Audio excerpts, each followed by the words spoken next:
Before I begin my speech, I would like to show that I have 3 note cards that have been written on. A house divided cannot stand.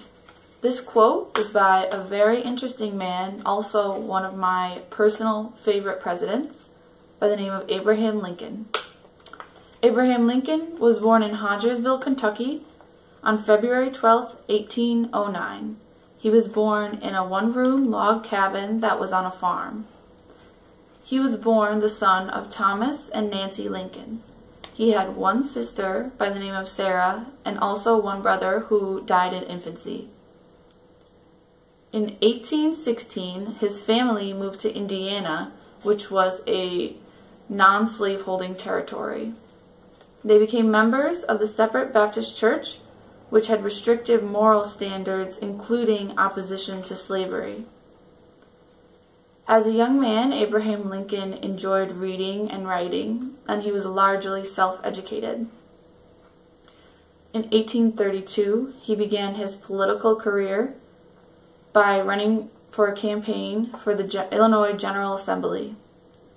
He gained much local popularity, but he ended up not getting the position. Instead, he decided to start practicing law. He was admitted to the bar in 1836 and moved to Springfield, Illinois, where he began to practice law. He served 4 successive terms in the Illinois House of Representatives. In 1842, he married Mary Todd. In 1846, he was elected to the U.S. House of Representatives, where he served a 2-year term. In 1846, he supported Zachary Taylor in his presidential campaign. Abraham Lincoln hoped to receive a position in Zachary Taylor's cabinet, but he did not, and instead he decided to resume practicing law. In 1858, he was nominated for the U.S. Senate by the Republican Party and delivered his famous House Divided speech, which is where the quote came from that I introduced the speech with. In 1860, nominated by the Republican National Convention, he became a candidate for the presidential race. On November 6, 1860, Abraham Lincoln was elected the 16th President of the United States. No ballots were cast in 10 of the 15 slaveholding states in the South. Secessionists made their intent to leave the Union very clear as Abraham Lincoln's election came about.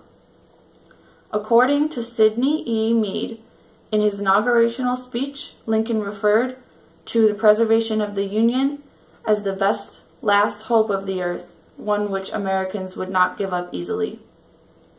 As the Civil War began, Lincoln studied military techniques from elements of military art and science. On June 19, 1862, Congress passed an act that was endorsed by Lincoln that banned slavery in all federal territory. Lincoln put the Emancipation Proclamation into effect on January 1, 1863, and by spring he was recruiting African American troops for the military. According to James C. Welling, the Emancipation Proclamation was the most signal fact in the administration of President Lincoln. On November 19, 1863, Lincoln gave the Gettysburg Address, asserting that the nation had been born anew. On December 6, 1865, the 13th Amendment, which effectively outlawed slavery in all of the United States, was put into the United States Constitution. Sadly, on April 14, 1865, Abraham Lincoln, while attending Ford's Theater, was assassinated by John Wilkes Booth. Of course, Abraham Lincoln will forever live in the memory of all Americans in the United States for his enormous part in the idea of freedom and equality for all in this nation. And Abraham Lincoln will always be remembered for everything that he has done for the good of America. Thank you everybody for your time. I'll see you at a later date.